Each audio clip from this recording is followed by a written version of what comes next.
Is your Nissan Altima key fob not working? Don't panic.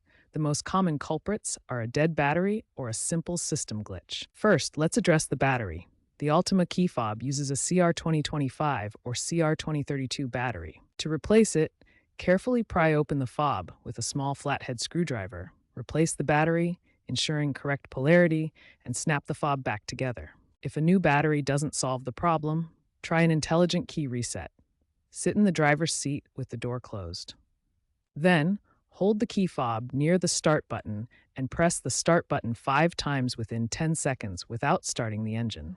This often clears up minor software errors.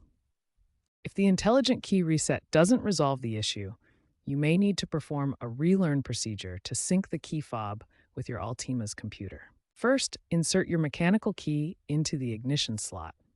If your Altima has push-button start, simply ensure the key fob is inside the vehicle.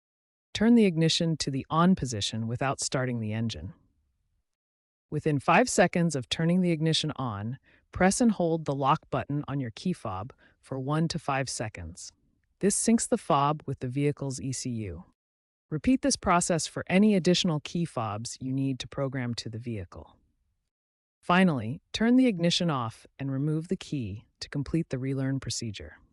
If you're still having trouble after relearning, signal interference from metal objects or other electronics can affect fob performance.